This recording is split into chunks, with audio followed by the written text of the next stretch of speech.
Originalmente esta propuesta había sido presentada por el asambleísta por la provincia de Bolívar, por Alianza País, Olger Chávez, y apuntaba básicamente a modificar el manejo o la administración del denominado Fondo de Cesantía del Magisterio Ecuatoriano.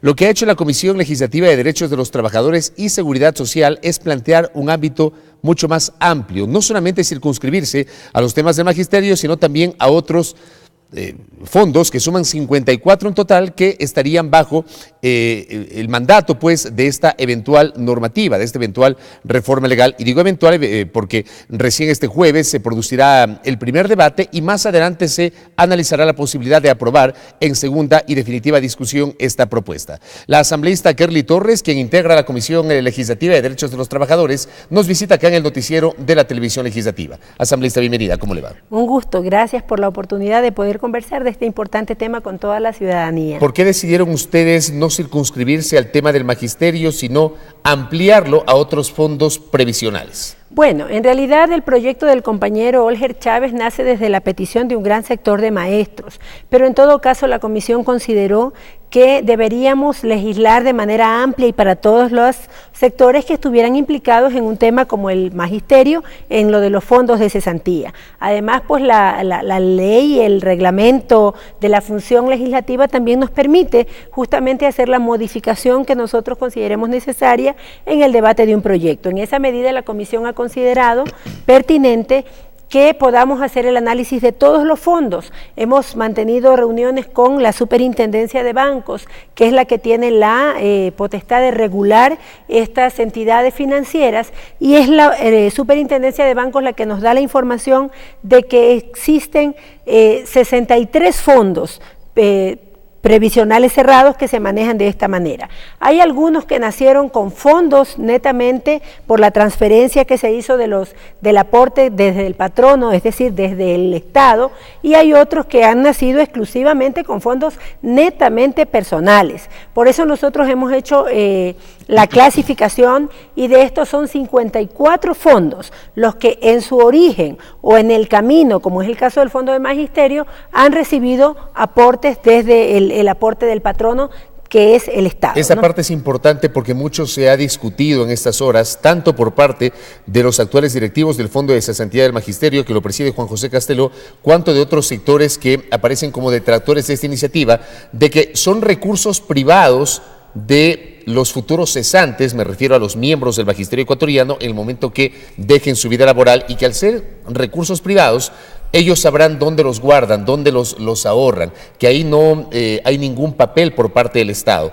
¿Hay una confirmación de que el Estado sí ha puesto a lo largo del tiempo dinero en ese fondo de cesantía del magisterio? Sí, esa es una información de la Superintendencia de Bancos y ha sido aceptada incluso por los dirigentes. Nosotros recibimos al profesor Casteló y está dentro de su informe la cantidad que recibió y la fecha. Del Estado. Del Estado. Pero más allá nosotros vamos, y nuestra intención no es por el cuánto puso usted o cuánto puse yo. La intención de esta asamblea es, dado el compromiso que existe en la Constitución, que los ciudadanos aprobamos en el 2008 y que determina en el artículo 34 que el Estado tiene que respetar y garantizar y considerar como prioritario la atención en seguridad social. Nosotros estamos atendiendo y estamos actuando en el marco de la Constitución, que fue aprobada por todos aquellos maestros y por todos aquellos partícipes de los fondos. En ninguna medida se está pretendiendo que el Estado se adueñe, o más allá que confisque, que parece pues un término donde se demuestra el total desconocimiento de lo que se está haciendo, la confiscación, y que además hay mucha gente pues que, así como nos han objetado la ley de aguas, un poco más en la ley de comunicación, ya los periodistas no iban a poder hablar, y todas esas situaciones. Eso mismo está ocurriendo, compañeros maestros. Nosotros estamos tratando de brindar el marco legal que permita que una entidad tan solvente, tan estable y tan seria como lo es el BIES, sea que el que administre los fondos. No estamos diciendo que los va a absorber como se está pretendiendo decir. Los fondos van a mantener, y se dice en el artículo 2, se está proponiendo que haya la incorporación de algunas disposiciones generales en la ley del BIES, y estamos sugiriendo la incorporación de la disposición general sexta, donde se dice de manera muy clara que los fondos conservarán su objeto, su naturaleza, sus beneficios, su estructura. Es decir, no vamos en lo absoluto a ni siquiera mezclar, porque también en esa misma cláusula se garantiza que el BIES mantendrá separado el patrimonio de los fondos de manera individual, de los 54 fondos, si fuera el caso de absorberlos, y mantendrá totalmente distinto del patrimonio del BIES. O sea, en lo absoluto es cierto de que también dicen pues que el Estado está sin dinero y por eso queremos, porque los 431 millones que en el caso del Fondo de Magisterio cuentan como activos, apenas creo que 20 millones, si no me equivoco en el informe, están como efectivo. Como dinero líquido. Como dinero líquido, porque el resto está en las deudas, en las inversiones que se han hecho, en los préstamos de los partícipes y de las inversiones que se han realizado. En esa misma medida se garantizará que el fondo tendrá una administración transparente, pero con un manejo absolutamente igual al que están teniendo ahora. De manera que yo les pido a los maestros, que es el sector más grande y para nosotros uno de los más importantes, por cuanto hemos conversado con muchísimos sectores de maestros, que no escuchemos aquellas voces que pretenden tergiversar, porque en lo absoluto se va a quitar ningún beneficio ni a tocar el dinero de los maestros. Todo lo contrario, lo que nosotros estamos viabilizando es que haya la transparencia y la garantía del manejo de los fondos de los maestros, que también hay muchos que no tienen la claridad y que no están conformes con el manejo. ¿Pero por qué se quiere pasar el manejo, la administración de esos recursos al Banco del IES? Porque nosotros tenemos la claridad y la certeza de que justamente el BIES, como institución del Estado, tal como lo dice la Constitución, es el Estado el que debe determinar. Es importante también hacer una reflexión. Estos fondos nacieron en el año 90, cuando nosotros no teníamos un Estado responsable y garantista de absolutamente todos los servicios de seguridad social. Y lógicamente hubo estas iniciativas particulares, pero nosotros como Constitución, como proyecto de Revolución Ciudadana, aprobamos una Constitución que determina en varios artículos, como los que he citado, el 34, el 368, el 372, donde se encausa que es el Estado el responsable. De ninguna manera vemos ninguna objeción para que sea el BIES como el Banco del Estado, como un banco solvente, como el banco que financieramente, de acuerdo a la Superintendencia de Bancos, es el que mayor solvencia tiene en la actualidad, sea quien administre los fondos que se han ido creando desde los distintos sectores, desde los distintos grupos que han decidido tener un fondo adicional en su cesantía. ¿Qué significa esta denominación fondos previsionales, para hablar con mayor propiedad?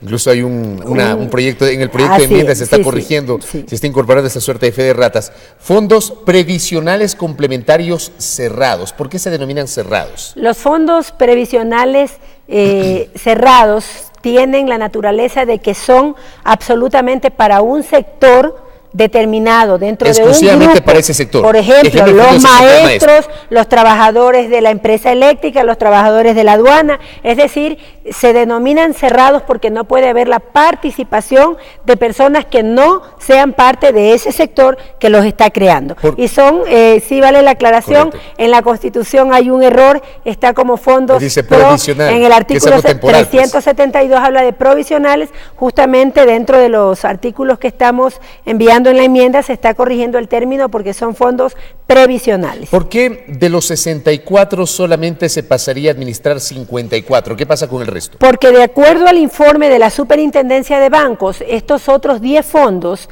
nacieron exclusivamente con fondos absolutamente personales, con aportes personales, es decir, no recibieron ni en su constitución ni en ningún otro momento ninguna cantidad que haya sido aportada por el Estado. Por lo tanto, esa es la mayor prueba de que nosotros estamos teniendo la claridad del respeto que tienen esos fondos que en ningún momento recibieron dinero del Estado y que son absolutamente formados con aportes particulares y personales de las personas que lo constituyeron. ¿Por qué decidieron hacer este trámite por la vía de un proyecto independiente y no incorporarlo, porque de esto también se habló la semana anterior, en un acápite del proyecto de Código Monetario y Financiero?